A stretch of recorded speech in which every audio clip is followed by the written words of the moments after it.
Hi, I'm Paul Peterson, and you are watching Aging in LA. Today we are coming to you from UCLA.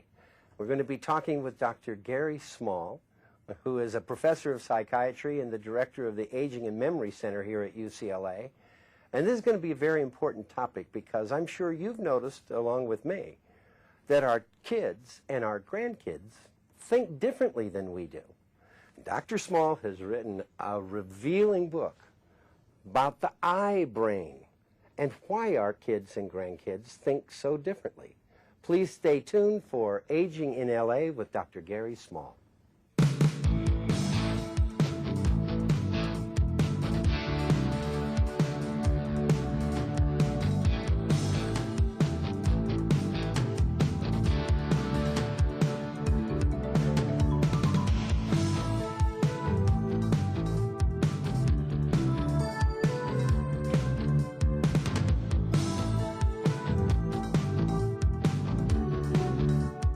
Hi, Paul Peterson. Welcome back to Aging in LA. Today we are at UCLA at the Semel Institute for Neuroscience and Human Behavior. Our guest today is Dr. Gary Small, who is a professor of psychiatry here at the Institute and director of the Memory and Aging Center, wearing two hats. And he has written a wonderful book called The iBrain. Dr. Small, welcome to our show. Thank you, Paul. You know, I was so excited to read your book, and I read a lot of books about the problems of aging. But this one has a slant I think is crucial to help us understand that our technology is in fact changing the way people learn and behave. That's right, Paul. We know that technology is changing our lives and that it's everywhere. But what iBrain is about, it's how it's changing our brains. And this is something that not everybody is aware of. It's something that's insidious, that's not all bad, not all good. It's certainly different. It's different, and it's having an impact. I think one of the most important impacts has to do with what it's doing to our kids and our grandkids. We know about the generation gap, the clash of values and two cultures separated by their ages. Well, we think what's happening now is a brain gap. You have a generation of young people who are born into this new technology, the cell phones, the email, text messaging. Right. They're living it 24/7. They're the digital natives. And we've got the other group, our group, the digital immigrants. We come to it later in life, and more reluctantly. And so our brains are literally wired differently as a result of this exposure. The younger kids don't have as much experience in face-to-face human contact skills. Right. They've never really had a chance to learn it the way our generation did. And so what iBrain is about, it's about how to bridge this brain gap, how to, in a sense, upgrade the technology skills of the older digital immigrants and improve the face-to-face human contact skills of the younger generation. Well, and they do need that because we can see how they are often disconnected from what evolution has brought us to, where we read facial expressions and postures and we understand vocal inflection. And when you say they have a different brain, you mean in the physical sense. They are actually using different parts of the brain to learn and to be enmeshed, as you say, than you and I, when we were younger, how we learned. You're right, Paul. And we've been studying this at UCLA. We've taken older people who have never been exposed to computers, and we put them in our functional MRI scanner where we can see where their brain is working from moment to moment. Mm-hmm. And before this book, we did the first study to show what the brain looks like on Google. Right. So we had these people. We went out to find what we call digitally naive people, people Right. who had never, who were reluctant to use computers, and we put them in the scanner and we had them do a typical Google search, and we could see where the brain wiring occurred during that search, what neuro circuits were were triggered. Now, was it the front of the brain, the part that has judgment and can predict future events? Was that engaged with these digital immigrants or the naive people? Well, the naive people, initially it wasn't. I mean, that was so interesting. We didn't see that activation. But then we had them trained. We gave them an hour a day of searching. And just after 5 days, after 5 hours, their brains looked identical to people who had been using the internet for many years. Wow. So it really shows how sensitive our brains are to this kind of computer technology, how quickly it can come up to speed. Well, that's wonderful to know about the plasticity of the brain and its ability to rewire and relearn. Is this age dependent, though? Because I would assume it gets a little more difficult for those of us in our 60s and up. It is age dependent. We know as the brain ages, it's slower to learn. We become more fixed in our approaches, but it is still resilient. It still is plastic as we age. And we're always talking about the downside of the aging brain, but there's an upside. I mean, we actually become stronger in many ways in our frontal lobe, the area that is involved in judgment and complex reasoning. And I think this is a very critical point, because you find that teenagers, the ones who are using the technology the most, they're using it in a time of life where the frontal lobe is not fully developed. That's right. So they don't have that complex reasoning skill. They can't see ahead. And I can attest to this because I just taught my teenage daughter how to drive. So, you know, I don't think the teenage brain is really quite ready for all those skills of anticipating and so forth. Right. There have been some studies looking at teenagers who have been using video games, and they find that there is a suppression of the frontal lobe, and that suppression actually lasts beyond the moments when they're playing video. You know, that doesn't surprise me, because there's a lot of aggression in that, and that would kind of be the reptilian brain, part of our core brain, if you will. But I worry about the disconnect, the emotional disconnect that I see so often in young people today. It's not just they don't understand the consequences of their action. They don't seem to understand that someone else's feelings may have been injured or damaged or hurt beyond repair. Well, you know, that is actually a natural part of the brain aging in adolescence, that in general empathy is learned during adolescence, and neuroscientists have studied that systematically. I share your concern that without offline time, you know, face-to-face contact, learning these traditional skills, some of that may be lost. But I think we need to understand that there are positive things going on. I mean, the kids may not be talking to us and looking into our eyes at the dinner table, but they are connecting online. They have very elaborate social networks Indeed. that are going on with their computers. Right, different. And we have to remember not to be judgmental. And, you know, I want to remind our audience, I'm talking now with Dr. Small, one of the world's foremost experts in this entire field, and I want to make sure I say that, Dr. Small. Can you give us a little background? How did you become interested in? I mean, this is a field of study that, okay, we can understand you become a professor of psychiatry, but you have taken this into a whole different dimension with senior issues and the way we learn. Can you give us some background how you got here? For many years, I've been studying how the brain ages, and it really started out in a focus on Alzheimer's disease. Yes. And when I started studying the brain of an Alzheimer patient, I realized that that is something that comes on very gradually, and it's probably going to be easier to protect a healthy brain before there's damage rather than try to fix the brain once damage sets in. Right. So that moved our studies to detecting Alzheimer's very early in mild cognitive impairment and in normal aging, and we've used a lot of technology to do that. We've developed brain scanning technologies that allow us to see the physical evidence of Alzheimer's disease for the first time in living people, and to test new treatments very early on, medicines, lifestyle approaches to protect the healthy brain. So I've always had this interest in technology. I've had an interest in how the brain changes with age, and I've got a family with some teenagers, and I'm noticing what's going on here. Yeah. You know, I carpool my daughter's kids, and there's a bunch of these girls in the car, and half of them are texting to their other friends. Or I've seen play dates where my son and his friend are in the room and they're laughing, but they're on separate computers doing parallel play. It is different.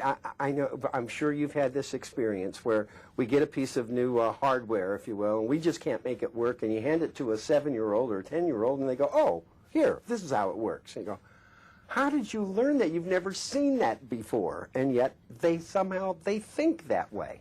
Well, again, it's how our brains have evolved, that a younger brain is very adept at learning these new things. We know that languages are much easier to learn at a younger age than when we're older.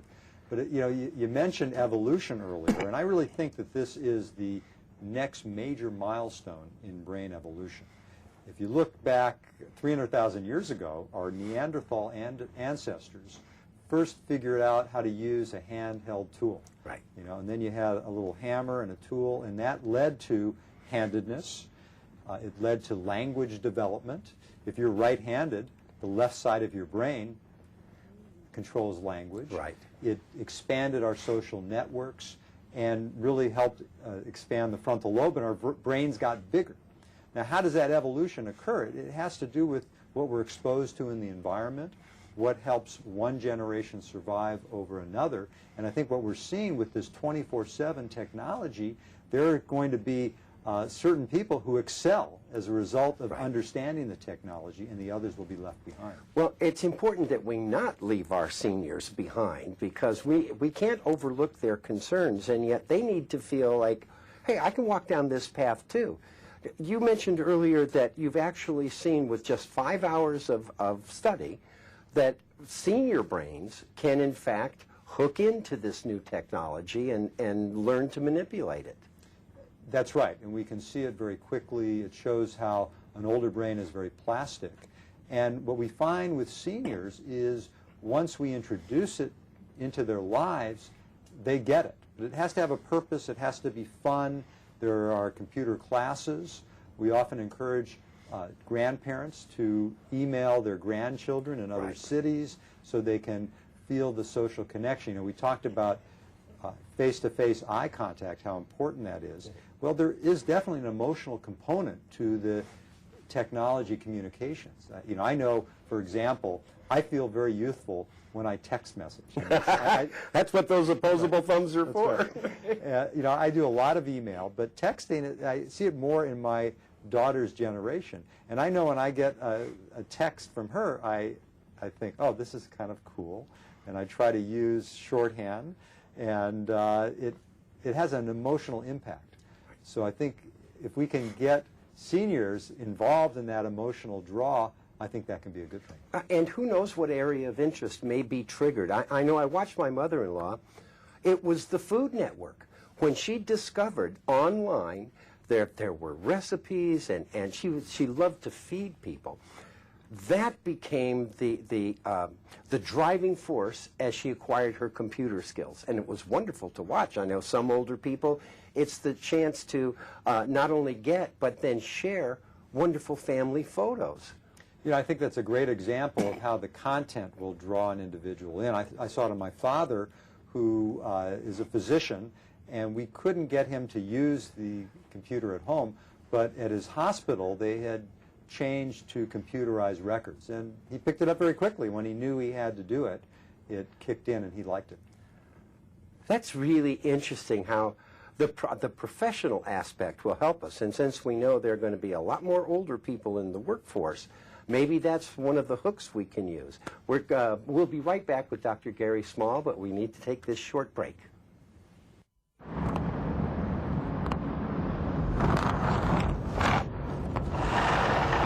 Need a recycling center? Call 311, the toll-free number for non-emergency services. 311, your one call to City Hall.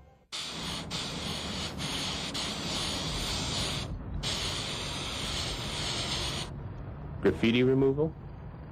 Call 311, the toll-free number for non-emergency services. 311, your one call to City Hall.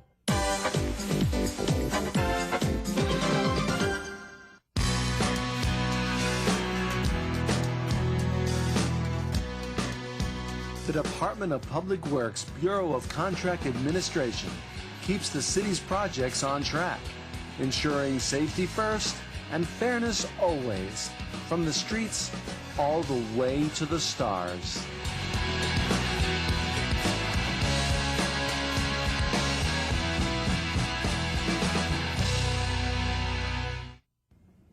Welcome back to Aging in LA. We're talking with Dr. Gary Small, who has written a wonderful book called Surviving the Technological Alteration of the Modern Mind, or the iBrain. Dr. Small, the seniors, I think, often are intimidated the moment you mention technology, and yet you have a technological toolkit to help seniors cope. Yeah, I think the older generation is reluctant to pick this stuff up. It seems intimidating, it seems daunting, and so the iBrain has a whole technology toolkit. I mean, what kind of decision making goes into purchasing a computer? How do you use the internet? More sophisticated approaches. How can you learn text messaging and really get a handle on this, which I think is one approach to bridging the brain gap. But I think we also need to realize too much of a good thing is not good. Well, yes, indeed. And you bring up in the book the almost addictive nature of these new technologies. It's very interesting. You know, we know that you can certainly get addicted to drugs or alcohol, and now we know food can be addiction. Even sex can be an addiction. But I think the latest addiction that people are not aware of is technology. And there are people who've had real struggles with this, all ages, where email can be quite addictive. Video gaming, the virtual video games, there are people who spend 12, 14 hours a day with their avatar, communicating and living in a fantasy life. Kids with their video games can be addicted. And there are actually addiction treatment centers now that are focusing their programs on technology. Well, and there's so many, what do I want to say, markers for addictive behaviors. When you begin to cut loose jobs, friends, family, where you become pumped up with self-importance and yet your performance levels drop.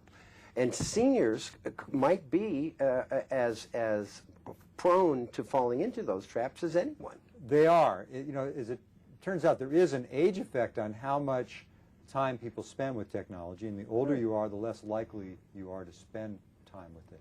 But you're right in that older people can get just as addicted as younger people, and the part of the brain that is involved is dopamine network, which is a reward trigger. It works in drug addiction, and it works in technology addiction as well. Right, and these addictive behaviors are frankly, they're all around us. I want to talk for a minute about some of the wonders that are coming. Before we started taping today, I asked you, will we be able, with implants or new kind of wiring, actually help people who have suffered memory loss or prevent it from happening? Well, this is the part of iBrain I call the future brain, what's to come, and it's quite exciting in terms of the technology development. There are now groups that have perfected the sensors, not just attached to the brain, but even to the skin, where the people can actually control a computer cursor or a mouse with their thoughts. Fantastic. And so they're beginning to type 15 words a minute. As this technology develops, I would predict that eventually we can wear a little headband that is attached by Bluetooth to your handheld device, and if you want to meet your friend for a cup of coffee, you just beam your thoughts to your little device, and it goes over the internet. Well, I love that. And, you know, we have living examples. When I see Dr. Stephen Hawking, you know, the astrophysicist, look how technology has permitted him to stay engaged and continue groundbreaking work in his field. A lot of this technology has developed from work with stroke victims and other people with neurologic disorders, and now they're taking it to the next level. And eventually, I think there will be implants. You know, you may go into the doctor and say, well, I'd like some LASIK to improve my vision, and can I have a hippocampal implant to help me with my memory? Well, I'm ready for the readouts right here in the lenses of my glasses. I am. You know, I think the implants are a little farther down the road, but the readouts in your glasses, I mean, that's a technology that's probably much closer. Well, I also understand that there's a great deal of work going on with our wounded veterans coming back from war in Iraq, that the Defense Department is actually putting some resources into this field to help with, for someone who's lost a limb or maybe has some cognitive impairment because of the war. Well, there's certainly funding from government sources. I know there's some interest in the National Science Foundation in these new kinds of technologies. And I think we're going to see more and more investment in it because we can all benefit from it. I've been working very much on the technologies used to detect problems in the brain. And I think we can take those technologies to the next level to actually correct some of these problems. You work with a lot of young people here at UCLA and the Semel Institute. Are they excited about this field? Do they see what you have developed and how exciting this can be in the next 20 years? There's a lot of energy around what's going on, and I think we're all sort of scratching our heads and we say, can this be real? I mean, we're beginning to meet with people all over campus. I've got meetings with scientists in the electrical engineering department. Yes. The Center on Aging recently had our first Technology and Aging Conference where we brought together experts from industry, from healthcare, and informed consumers, and it was just a fascinating day where people were networking, thinking about different ideas, and I think we're going to get to the next step when we bring together knowledgeable people from different areas of science. Right. You know, we've got to talk some money here. Where are the major sources of funding for the research, the necessary research that you are doing, that the center is doing? Because you've got to go out there and hustle up money, right? It's a challenge. Yes. Certainly the government helps us considerably, as do private foundations, but it is a struggle when we have an economy like we have today, and lots of funds are going into defense. We're concerned about power and energy sources. It is a struggle to move science forward. But see, for me, this is a personal observation. Corporate America is going to have a tidal wave of older workers. They better get on board here. And the government is going to profit from older workers staying in the workforce and not taking out of the system, but in fact contributing. This is our future. I think we need leaders with vision, because in general, one of the things we talk about in iBrain is how our brains tend to go for immediate gratification. There's a natural tendency to opt for something right now rather than think ahead of how these new technology developments might help us in the future. Right, and this is not rocket science. 80 million baby boomers started turning 60 a couple of years ago. They're here. They're coming. We've got to work on them. Now, before we go too much further, how can people access iBrain? How do they get their copy of this so they too, like me, can better understand what we're dealing with? They can go to local bookstores. They can go to Amazon.com, BarnesandNoble.com, or they can go to my website, drgarysmall.com, drgarysmall.com. drgarysmall.com. Now, we have gone all this way, and I haven't mentioned your co-author, who is your wife, Gigi Vorgan. Tell me, how did that work? Were you guys just having dinner conversations and said, oh, let's do a book? You know, I think we wrote the book to figure out how to deal with our kids. and they're very interested in it. They want to find out what's going on in their brains. And in fact, I'm going to be doing a lot of talks to parent groups, going out to the schools and helping parents figure out how to deal with their teenagers and what all this technological revolution is all about. Well, people who are familiar with watching Aging in LA know that I have a real sympathy towards intergenerational programs. It may be we have to skip over the parents so that youngsters are connecting with seniors because they can learn much from each other. Well, I think it's a wonderful use of technology is to bring the seniors, the grandparents, and the kids together. And in fact, that's often a great way that they help each other. You know, the grandparent has the son or grandson come over and help them set up their computer, show them how to use their email. Right. You know, and I think there are positive things. I mean, we know that hand-eye coordination, peripheral vision is improved from a lot of the technology use. In fact, one study found that surgeons who play video games actually make fewer errors in the operating room. Wow, that's very interesting. Is it because they are really working on hand-eye coordination, or is it a part of the brain that becomes engaged? It's probably both, and I think the next time any of us go in for elective surgery, we might interview the surgeon and ask, do you play World at War on this video? But it may be those are the kind of the credentials we all have to include in our, well, to borrow your phrase, the toolkit that we have. Yeah, I think we have to put this in perspective. We have to realize that the technology revolution is here, that it's affecting our brains. It's not all good and it's not all bad, but we need to adapt. We need to figure out how we can improve and actually survive the technological alteration of the modern mind.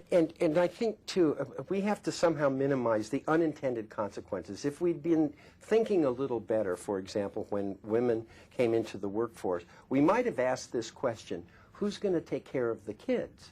Because what we suddenly discovered is that we have children, latchkey kids, because both mom and dad are working.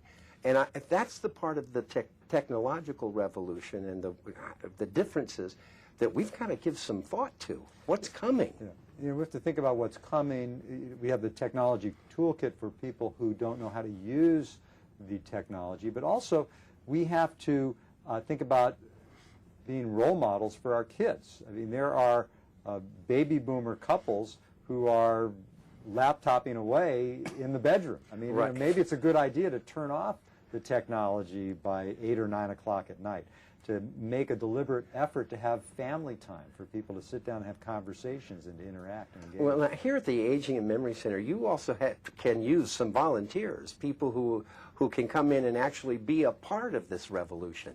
Yeah, we're always looking for volunteers, and thanks to the National Institute on Health, we have lots of studies going on to help us understand how the brain ages and what we can do about it. So, call us at UCLA. You can find me, Dr. Gary Small. We'll be happy to find out if you can volunteer. Okay, so it's Dr. Gary Small, and they'll get you.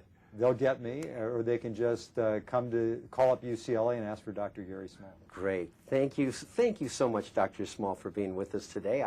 I'm Paul Peterson, and you've been watching Aging in LA.